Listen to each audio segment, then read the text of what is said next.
एक भ्रष्ट अरबपति, 5 लाख पाउंड की तिजोरी और 2 ऐसे चोर जिनके पास खोने के लिए कुछ भी नहीं है। ये आपकी कोई मामूली क्रिसमस फिल्म नहीं है। ये है जिंगल बेल हाइस्ट। इस क्रिसमस जहां पूरी दुनिया हीरे और सोने के सपने देख रही है, वहीं कुछ लोग अपनी अगली सांस के लिए लड़ रहे हैं। सोफिया जैसे लोग। उसकी जिंदगी बस जैसे तैसे कट रही है।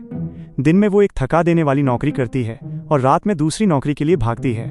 उसकी पूरी जिंदगी बस एक ही मकसद के इर्द गिर्द घूम रही है, कैंसर से जूझ रही अपनी माँ को जिंदा रखना।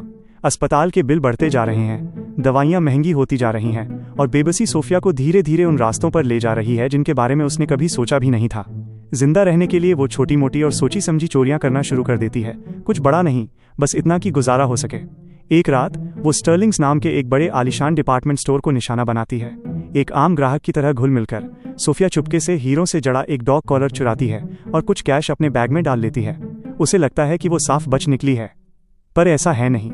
उसकी हर हरकत को निक चुपके से रिकॉर्ड कर रहा है। निक एक शांत रहने वाला कॉन्ट्रैक्टर है जिसने हाल ही में उस स्टोर का एडवांस सिक्योरिटी सिस्टम लगाया है। निक फुटेज को स्टोर के प्रति वफादारी की वजह से नहीं देख रहा, बल्कि इसलिए देख रहा है क्योंकि स्टर्लिंग्स से उसका एक बहुत पुराना और गहरा हिसाब बाकी है। निक अभी अभी जेल से छूटा है, उस जुर्म की सजा काटकर जो उसने किया ही नहीं था। उसे स्टोर के ताकतवर मालिक मैक्सवेल स्टर्लिंग ने चोरी के इल्जाम में फंसाया था। वही आदमी जिसने सच को दफन कर दिया और निक को जेल की सलाखों के पीछे सड़ने के लिए छोड़ दिया। अब आज़ाद होने के बाद निक को कोर्ट कचहरी के इंसाफ में कोई दिलचस्पी नहीं है। उसे बस बदला चाहिए। चोरी के फुटेज को हथियार बनाकर निक सोफिया को घेर लेता है। वो उसके सामने एक कड़ा फैसला रखता है, या तो पुलिस का सामना करो और सब कुछ गंवा दो, या फिर अंदर रहकर उसकी मदद करो। मजबूरन और कोई रास्ता ना देख सोफिया को उसके प्लान में शामिल होना पड़ता है। निक का असली टारगेट शोरूम या कैश काउंटर नहीं है। उसका निशाना है स्टोर का वो हाई सिक्योरिटी लॉकर जिसके बारे में वहां के कर्मचारी भी पूरी तरह नहीं जानते। सोफिया की पहुंच और निक की सिक्योरिटी सिस्टम की जानकारी के साथ एक खतरनाक इनसाइड जॉब की बिसात बिछ चुकी है। एक ऐसा खेल जो या तो उन दोनों को आज़ाद कर देगा या फिर जो कुछ बचा कुचा है उसे भी तबाह कर देगा। प्लान उतनी ही तेजी से बिखर जाता है जितनी तेजी से उन्होंने सोचा भी नहीं था। अपनी जान दांव पर लगाने के बाद सोफिया और निक को एहसास होता है कि उनकी इतनी मेहनत से की गई चोरी पूरी तरह खाली हाथ रही है। कोई जैकपॉट नहीं, कोई छिपा हुआ खजाना नहीं, बस सन्नाटा और मायूसी। लेकिन इस नाकामी के नतीजे और भी बुरे निकलते हैं। सब कुछ खत्म होने के बाद सोफिया को पता चलता है कि इल्जाम उन पर नहीं आया है, बल्कि एडी नाम के एक वफादार सिक्योरिटी गार्ड को इस चोरी का मोहरा बना दिया गया है। एक बेगुनाह आदमी को फंसते देख सोफिया को बहुत गहरा धक्का लगता है और वो ये सोचने पर मजबूर हो जाती है कि उनकी मजबूरी ने किसी और की जिंदगी बर्बाद कर दी है। जब वो और गहराई से छानबीन करती है तो उसे एक और चौंकाने वाला सच पता चलता है। मैक्सवेल स्टर्लिंग ने कभी वो असली पैसा उस लॉकर में रखा ही नहीं था। स्टर्लिंग ने 5 लाख पाउंड एक प्राइवेट सेफ में छिपा रखे हैं जिसके बारे में सिर्फ वही जानता है। उधर सोफिया की माँ की हालत बिगड़ती जा रही है और इलाज का खर्चा दिन ब दिन बढ़ता जा रहा है। अब सोफिया के मन में कोई हिचकिचाहट नहीं बचती। वो निक पर दबाव डालती है कि पुरानी नाकामी को भूल जाए और अब असली खजाने के पीछे हाथ धोकर पड़ जाए। पहले तो निक कतराता है क्योंकि उसे पता है कि इसका मतलब एक और भी खतरनाक लक्ष्मण रेखा पार करना होगा, पर सोफिया की बेबसी कोई शक की गुंजाइश नहीं छोड़ती। ये पैसा ही उसकी माँ की आखिरी उम्मीद है। निक अपने तरीके से यानी टेक्नोलॉजी के जरिए इस काम को करने की कोशिश करता है। वो उस सेफ की सिक्योरिटी कंपनी के सर्वर्स को हैक करने की कोशिश करता है ताकि सिस्टम को दूर बैठे ही बंद कर सके। लेकिन सुरक्षा दीवारें उम्मीद से कहीं ज्यादा मजबूत निकलती हैं और हैकिंग फेल हो जाती है। अब जब डिजिटल रास्ता बंद हो गया तो उन्हें कुछ अलग सोचने पर मजबूर होना पड़ता है। तभी उन्हें समझ आता है कि वो सेफ सिर्फ एक फिजिकल की फॉब से ही खुल सकता है और वो चाबी स्टर्लिंग के पास भी नहीं है। वो चाबी उसकी अलग रह रही पत्नी सिंथिया के पास है। उनका प्लान एक बार फिर बदलता है। एक आलीशान हॉलिडे पार्टी के दौरान निक अपना दांव खेलता है। वो सिंथिया को अपनी बातों में फंसाता है और एक अनजान लेकिन दिलचस्प शख्स बनने का नाटक करता है। ऊपर से देखने में ये बस उसे रिझाने जैसा लगता है ताकि बिना किसी शक के वो चाबी चुराई जा सके। लेकिन तभी कहानी में एक नया मोड़ आता है। सिंथिया बड़े आराम से ये खुलासा करती है कि उसे पहले से ही पता है कि वो दोनों क्या खिचड़ी पका रहे हैं। वो उनसे 4 कदम आगे है और उन्हें रोकने के बजाय वो अपना खुद का एक ऑफर सामने रखती है। अब उसे भी इस चोरी में हिस्सा चाहिए।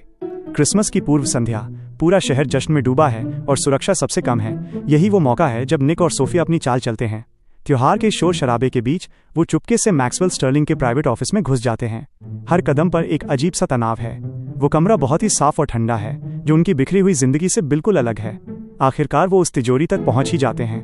उन्हें लगता है कि बस यही आखिरी रुकावट है, लेकिन जैसे ही दरवाजा खुलता है उनकी राहत बस कुछ पलों की मेहमान निकलती है। अंदर सुरक्षा की एक और परत है, एक ऐसा बायोमेट्रिक लॉक जो उनकी उम्मीद से कहीं ज्यादा एडवांस है। अब घबराहट बढ़ने लगती है। वक्त हाथ से निकलता जा रहा है और अलार्म किसी भी पल बज सकता है। जब कोई और रास्ता नहीं बचता तो सोफिया आगे बढ़ती है। वो अपना हाथ स्कैनर पर रखती है, ये सोचकर कि शायद कुछ नहीं होगा, लेकिन अचानक लॉक एक्टिवेट हो जाता है और खुल जाता है।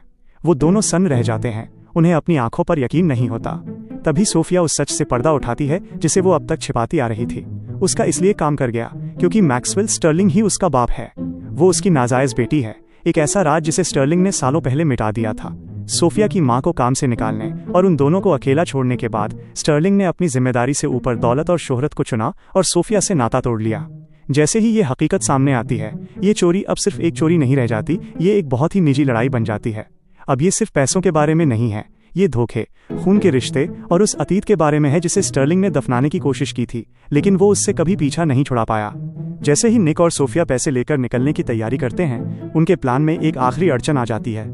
एक सिक्योरिटी गार्ड अचानक उनके सामने आ खड़ा होता है और उनका रास्ता रोक देता है। किसी भी पल अलार्म बज सकता है और भागने का कोई रास्ता नहीं बचा है। ऐसा लगता है कि सब कुछ हाथ से निकल जाएगा, पर सोफिया घबराने के बजाय अपनी बातों का इस्तेमाल करती है। वो उस गार्ड के सामने मैक्सवेल स्टर्लिंग का काला चिट्ठा खोल देती है। वो बताती है कि कैसे स्टर्लिंग सालों से इंश्योरेंस के नाम पर घोटाले कर रहा है और अपनी ही कंपनी को धोखाधड़ी के लिए इस्तेमाल कर रहा है। वो साफ कर देती है कि स्टर्लिंग यहाँ कोई शिकार नहीं बल्कि असली अपराधी है। पुख्ता सबूतों को देखकर और ये समझकर कि असली दुश्मन कौन है, गार्ड झिझकता है और फिर पीछे हटकर निक और सोफिया को जाने का रास्ता दे देता है। ठीक उसी वक्त मैक्सवेल स्टर्लिंग पुलिस के साथ बड़ी धमक के साथ बिल्डिंग में घुसता है। उसे पूरा यकीन है कि वो चोरों को रंगे हाथों पकड़ने वाला है, लेकिन उसे जो मिलता है वो पासा ही पलट देता है।